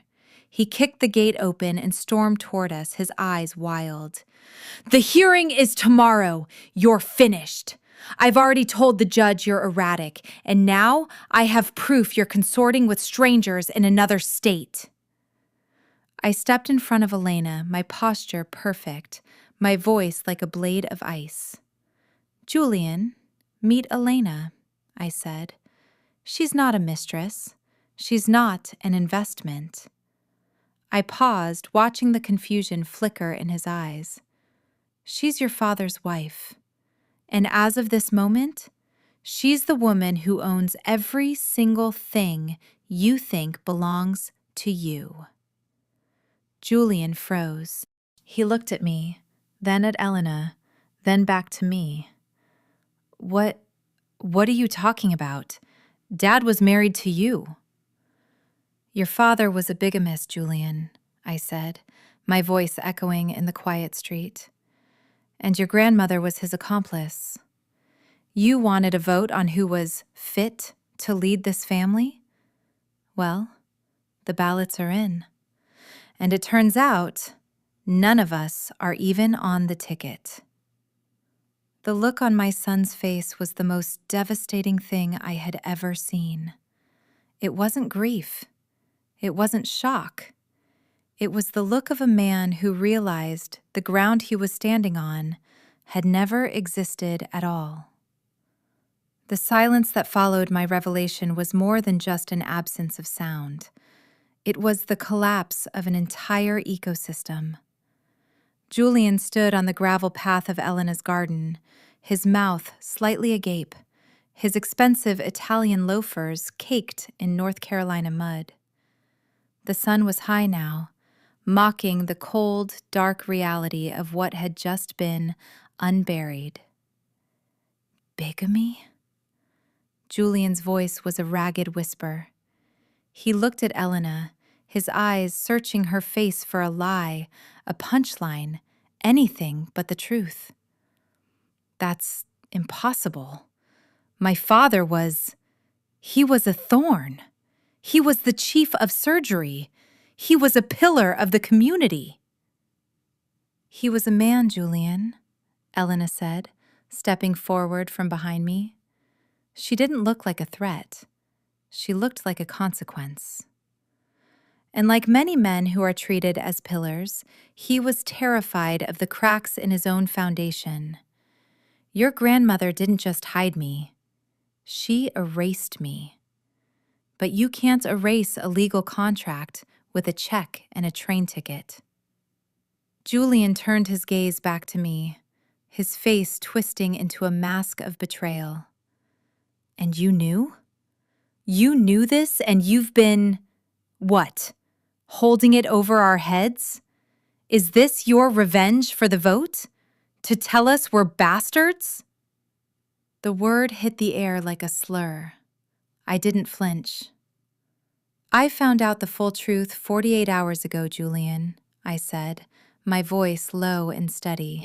I have spent 30 years building a life on a foundation I thought was rock. I didn't do this for revenge. I did it because you and your sister tried to strip me of my dignity in my own dining room. You wanted to use the law to take my life? Well, the law is a two-edged sword. It turns out it's going to take yours first. We'll fight it, Julian snapped, though the bravado was leaking out of him like air from a punctured tire. We'll hire the best investigators. We'll prove this woman is a fraud. We'll find the annulment papers. The papers were never signed, Julian, I said. The law firm you hired for the guardianship, the one Tasha works for, already knows. That's why they've been so aggressive with the injunction. They aren't trying to protect you. They're trying to grab as much as they can before the truth goes public. They're vultures, and you're the carcass. Julian staggered back toward his SUV. He looked small. For all his degrees and his suits and his arrogance, he was still just a boy who didn't know how to stand on his own 2 feet without his mother's hands holding his belt. The hearing is tomorrow at 9, he said, his voice trembling. If you're not there, the judge will rule in our favor by default. They'll say you've kidnapped a witness. They'll say you're in a fugue state. Oh, I'll be there, Julian, I said. And I won't be alone. I watched him scramble into his car and peel away, the gravel spraying the white fence. The roar of his engine faded, leaving us in the stillness of the countryside once more. Elena looked at me. He's a desperate man, Clarice. And desperate men do desperate things. Are you sure you're ready for the walk into that courtroom? I've spent 15 years walking into boardrooms where men like Julian tried to talk over me, I said. I've spent 30 years walking into hospital rooms where Beatrice tried to look through me. A courtroom is just another room with a different set of rules. And for the first time, I'm the one who knows the rule book by heart. We spent the next hour packing Elena's things. She didn't take much. A small suitcase, a bundle of letters, and the leather-bound book of access codes Arthur had sent her. As we drove toward Savannah, the landscape shifted from the green hills of the Carolinas back to the low, flat marshlands of the Georgia coast. The humidity began to seep back into the car, heavy and familiar. I checked my phone. There were 12 missed calls from Sienna and 3 from Leo. I ignored them all until a text came through from an unknown number.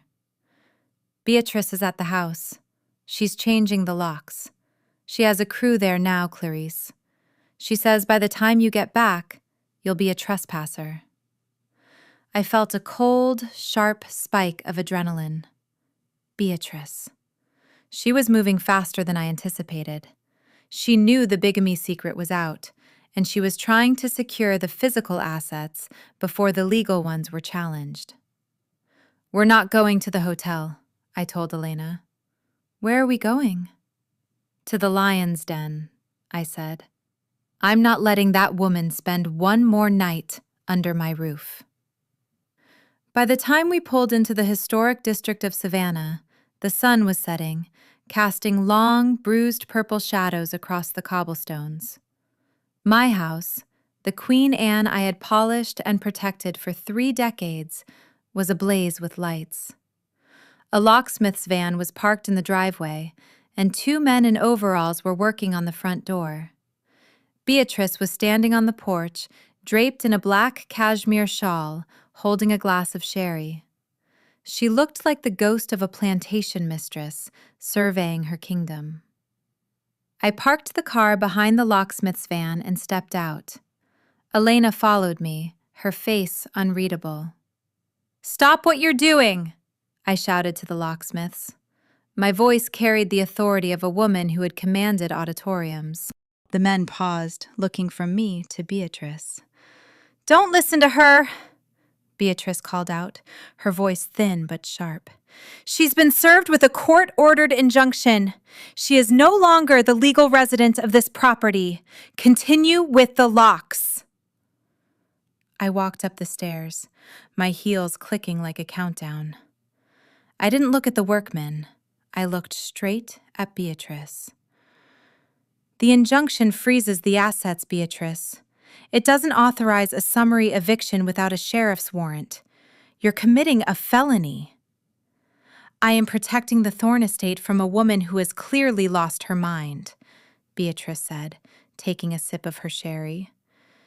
"You went to North Carolina to find a ghost, Clarice. You brought back a stranger to try and blackmail your own children. It's pathetic." "A stranger?" I asked. I stepped aside, revealing Elena. The glass in Beatrice's hand didn't break, but it shook. She stared at Elena, the woman she had paid off and discarded 35 years ago. The woman she thought she had buried in the archives of a Baltimore courthouse. "Hello, Beatrice," Elena said. Her voice was calm, almost pleasant. "You haven't changed. Still hiding behind other people's labor and a stolen name." "You," Beatrice hissed. "You were supposed to stay dead." "I was never dead, Beatrice. I was just waiting for the check to bounce," Elena said. "And it seems Arthur's guilt has finally run out of funds." Beatrice turned to me, her eyes wild with a cold, calculated fury. "You think this helps you? If she's the wife, you're the mistress. Your children are nothing. You've destroyed your own family just to spite me." "No, Beatrice," I said, stepping onto the porch so I was inches from her face. "I've destroyed your version of the family. My children will have to learn who they are without the Thorne lie to lean on. And as for me, I'd rather be a legal nobody than a Thorne any day longer." I turned to the locksmiths. "Pack your tools, now. Or I call the police and file charges for trespassing and breaking and entering. I am the sole owner listed on the deed of this house, and until a judge signs an eviction order, not just an injunction, I am the only one who can authorize a lock change." The workmen didn't wait. They saw the fire in my eyes and the coldness in Beatrice's, and they knew which way the wind was blowing. They grabbed their bags and hurried to their van. Beatrice stood her ground, her shawl wrapped tight around her. "You won't win tomorrow, Clarice. The judge is a friend of Thomas's. He values the stability of the city's heritage. He won't let a pair of disgruntled women tear down a name like Thorne." "Then it's a good thing I'm not relying on the judge's friendship," I said. "I'm relying on the forensic accountant I hired this afternoon. The one who is currently looking into the offshore account Arthur used for the second wife. The one that has Beatrice Thorne's signature on the initial deposit documents from 1986. Beatrice's face went ash gray. I didn't just find Elena, Beatrice. I found the paper trail of the money you stole from the judge's medical pension to pay her off. You've been embezzling from your own family trust for decades to keep your secrets. If you want to talk about stability, let's talk about how the IRS feels about 30 years of unreported gift taxes and trust fraud. Beatrice wobbled. For the first time, she looked her age. She looked like a brittle, hollow reed. Get out of my house, I said softly. Go to Julian's, or go to a hotel. But if you are on this property in 10 minutes, I will have you removed in handcuffs, and I will make sure the Savannah Morning News is there to take the picture. Beatrice didn't say another word. She turned and walked into the house, grabbing her purse from the foyer table. She walked past us without looking, her cane clicking rhythmically as she descended the stairs.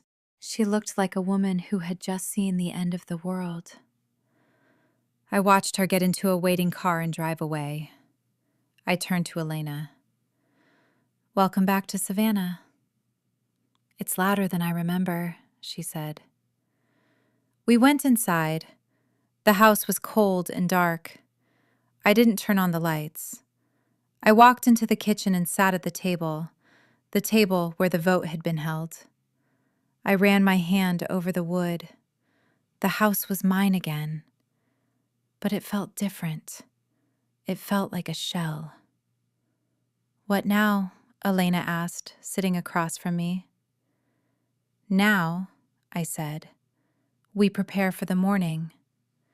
We have 18 hours to decide exactly how much of the world we want to burn down. I pulled out the Sarah Jenkins ledger and the judge's letters. I laid them on the table. My children think they are the heirs to a kingdom, I whispered. I'm going to show them they are the heirs to a crime scene. But as I sat there, the weight of the silence began to press in on me. I had won the house, but I had lost my children. I had won the truth, but I had lost my history. My phone buzzed, a text from Leo. Mom, I'm at the front gate. Please, I just want to talk.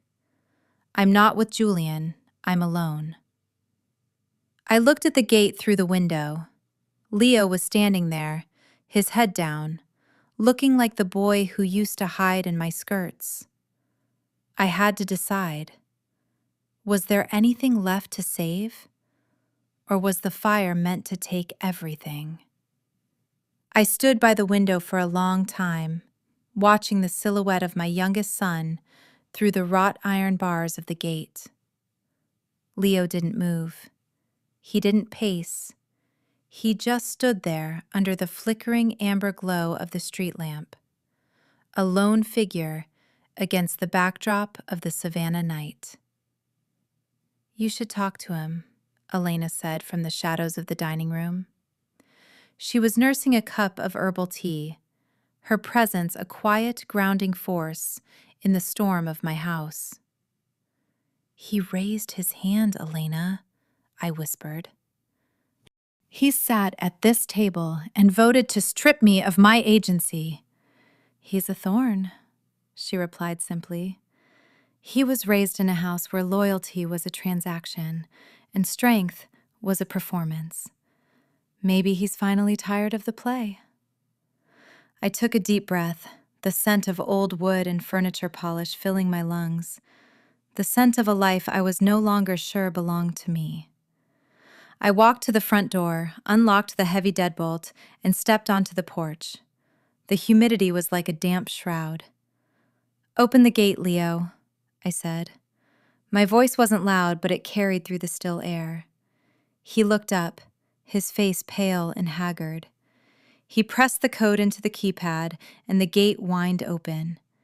He walked up the path, his steps heavy, and stopped at the bottom of the porch stairs.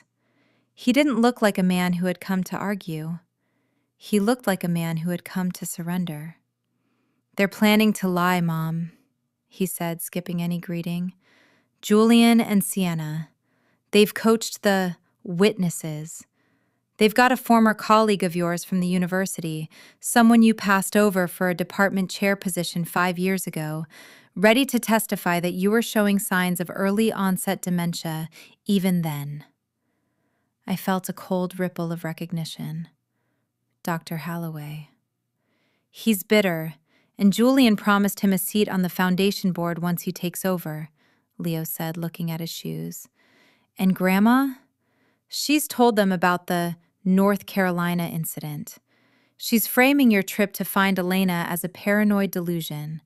She's going to tell the judge you went looking for a woman who died decades ago." I leaned against the porch pillar. "And what are you doing here, Leo? Are you the advanced scout? Did they send you to see if I'd broken yet?" Leo finally looked up, and I saw the shimmer of tears in his eyes. "I'm here because I can't breathe, Mom. Every time I'm in a room with them, I feel like I'm drowning in the filth of it. I didn't want to raise my hand. I did it because Julian said if I didn't, he'd cut off my gallery funding and tell everyone I was the one who stole the $40,000 from the maintenance account." I froze. "Did you?" "No, Julian did. He took it to cover a debt, and then he told me that if I didn't play along, he'd pin it on me.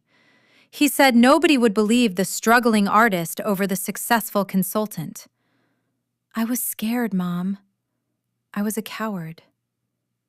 I walked down the stairs until I was standing right in front of him.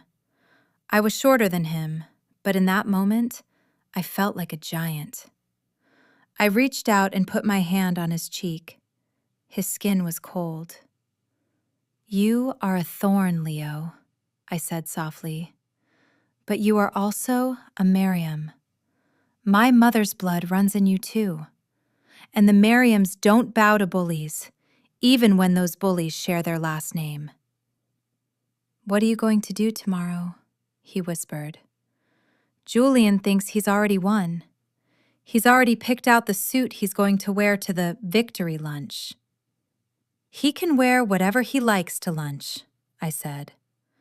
"But he might find that his appetite is gone by noon. Come inside, Leo. There's someone you need to meet." I led him into the house. When we entered the dining room, Elena stood up. Leo stopped in his tracks, his eyes widening. He had seen the photos Julian had found, but seeing the living, breathing woman was different. "Leo," I said, "this is Elena Vance, your father's wife."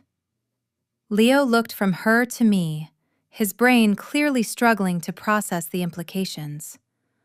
"Wife? You mean before you?"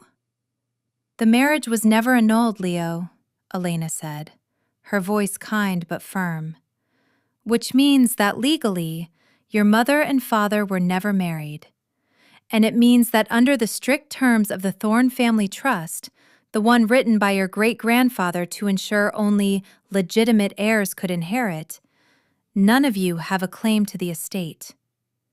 Leo sank into a chair, the same chair he had sat in during the vote. He put his head in his hands. "So we're nothing? The name, the house, the money, it's all gone?" "The money is mostly gone anyway, Leo," I said, sitting next to him. "Julian and Beatrice have been bleeding it dry. What's left belongs to Elena, and Elena and I have reached an agreement." Leo looked up, hope and fear warring in his expression. "What kind of agreement?" "A total liquidation," I said. "We're going to dissolve the Thorne Foundation. We're going to sell the properties. We're going to use the funds to settle the debts Arthur left behind, including the care for Sarah Jenkins, and whatever is left will be used to start a new trust. one that isn't built on lies and legacy, a trust for people who actually need the help. Julian will kill you, Leo breathed. Julian will be lucky if he isn't in a jail cell by the end of the month, I countered. I have the proof of his forgery. I have the proof of Beatrice's embezzlement. I've spent 30 years protecting them from the consequences of their character. Tomorrow, I stop. I looked at my son. The question is, Leo, where do you want to be when the walls come down? Do you want to be inside the house, or do you want to be standing with me? Leo didn't hesitate this time. He reached out and took my hand. I'm standing with you, Mom, whatever happens. We spent the rest of the night in my study. It was a war room. We went through the ledgers, the letters, and the digital files. Elena showed us the access codes for the second wife account. It was staggering. The amount of money Arthur had funneled away while telling me we had to tighten our belts for the children's education. As the first gray light of dawn began to creep through the shutters, I felt a strange sense of peace. The exhaustion was there, a dull ache in my bones, but my mind was sharp. I was no longer the unbreakable foundation. I was the wrecking ball. I went upstairs to change. I chose a suit of deep midnight blue, the color of a storm at sea. I put on my pearls, the ones Arthur had given me for our 10th anniversary. They felt heavy, a reminder of the weight I had carried for so long. At 8 a.m., the car arrived. Not my car, but a professional livery service I had hired. I didn't want Julian or the lawyers to see me driving myself. I wanted them to see a woman who was already reigning. Elena, Leo, and I climbed into the back of the black sedan. We drove through the streets of Savannah, past the squares filled with tourists and the historic buildings that held so much of the city's secrets. The courthouse was a grand, intimidating structure of white stone and tall columns. A crowd of reporters was already gathered on the steps, no doubt tipped off by Julian's legal team to witness my public fall. As the car pulled to the curb, I saw them. Julian, Sienna, and Beatrice were standing at the top of the steps. They looked like a portrait of American nobility, composed, elegant, and utterly ruthless. Julian saw the car, and a smirk touched his lips. He leaned over and whispered something to Sienna, who laughed, a sharp, brittle sound that carried even through the glass of the car window. "Are you ready?" Elena asked, her hand on the door handle. "I've been ready for 30 years, I said. I just didn't know what I was waiting for until now. We stepped out of the car. The flashbulbs began to pop immediately. The reporters shouted questions, their voices a chaotic roar. I didn't look at them. I kept my eyes fixed on the 3 people at the top of the stairs. The smirk on Julian's face vanished the moment he saw Leo step out behind me. His eyes darted to Elena, and I saw the color drain from his face. He looked at Beatrice, but she was staring at Elena with a look of pure, murderous hatred. We walked up the steps. The crowd parted for us, sensing a shift in the gravity of the moment. We reached the top, and for a second we were all standing there. The first wife, the second wife, the favorite son, the discarded son, the angry daughter, and the matriarch whose throne was made of cards. "You're late, Clarice," Beatrice said, her voice a sharp hiss. "The judge is waiting. You should have stayed in North Carolina. It would have been easier for everyone." "Nothing about this was ever supposed to be easy, Beatrice," I said. I stepped closer to her, so close I could see the fine powder in the wrinkles of her skin. "And as for being late, a queen arrives exactly when she intends to." I turned to Julian. I hope you like that suit, Julian. It's the last thing I'm ever going to buy for you. We walked past them and into the courthouse. The courtroom was high-ceilinged and paneled in dark oak. Judge Miller sat at the bench, a man whose family had been in Savannah as long as the Thornes. He looked at us with a mixture of curiosity and boredom. This is a hearing regarding the emergency petition for the guardianship of Clarice Miriam Thorne, the judge announced. Petitioner Julian Thorne, please state your case. Julian stood up. He looked at the judge, his voice clear and confident. He began to weave the tale they had prepared, the erratic behavior, the disappearing funds, the obsessive search for a dead woman. He spoke for 20 minutes, a masterclass in gaslighting and character assassination. When he finished, he sat down, looking triumphant. Mrs. Thorne, the judge said, looking at me, do you have a response to these allegations? I stood up. I didn't go to the lectern. I stayed where I was, my hands resting lightly on the back of my chair. Your Honor, I said, my voice echoing in the silent room. I have no interest in defending my competence.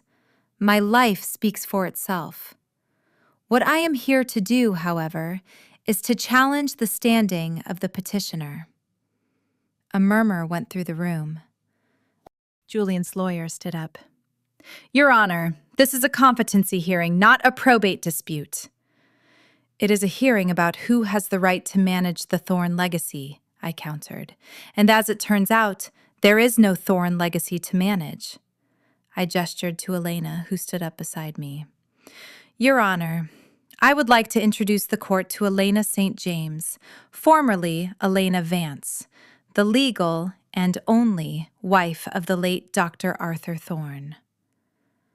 The silence that followed was so absolute you could hear the hum of the air conditioner. The judge leaned forward, his brow furrowed. What are you saying, Mrs. Thorne? I am saying, Your Honor, that my marriage to Arthur Thorne was bigamous. I am saying that every document, every trust, and every cent of the Thorne estate is currently held by a woman who is not legally a Thorne. And I am saying that the petitioner, Julian Thorne, is not a legal heir under the terms of the very trust he is trying to seize. I turned to look at Julian. He was shaking. Sienna was staring at her lap, her face beet red. Beatrice looked like she was about to have a stroke.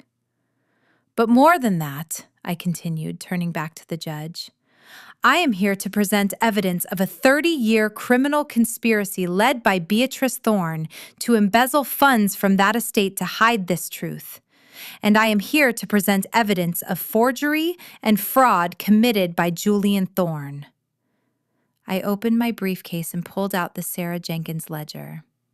And finally, Your Honor, I am here to tell the story of Sarah Jenkins, the woman the Thornes tried to erase. Because if this family is to be judged today, let us be judged by the people we broke along the way. I began to speak. I told the truth, not just the legal truth, but the emotional truth. I told the story of a woman who gave her youth and her heart to a lie, and the children who learned to love the lie more than the mother. As I spoke, I watched the faces of my family. Julian's arrogance turned to terror. Sienna's resentment turned to shame.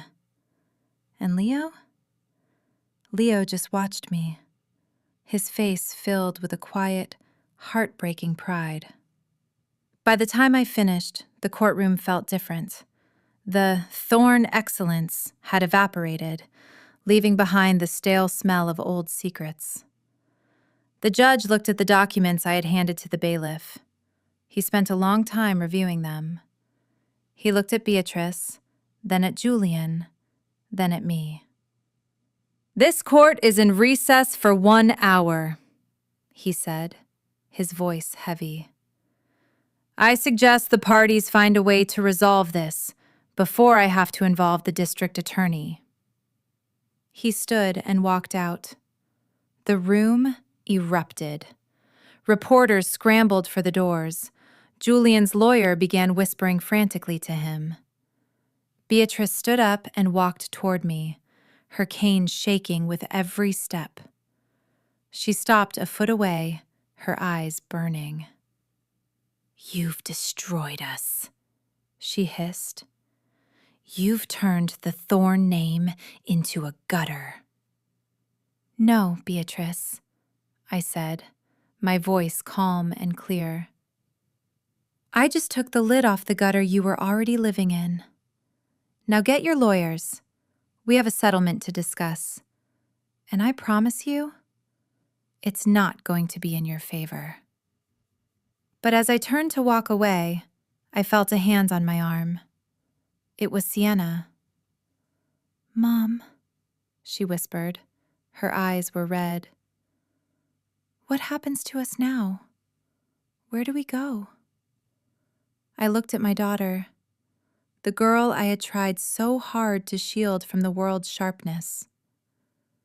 "You go find a job, Sienna," I said. "And then you go find yourself. Because for the first time in your life, you're not a thorn. You're just a woman. And it's time you learned what that means." I walked out of the courtroom, Elena and Leo by my side. The sun was blinding as we stepped back onto the courthouse steps. The world felt wider. The air felt cleaner. I looked at the Spanish moss hanging from the trees. It didn't look like grief anymore. It looked like a veil being lifted.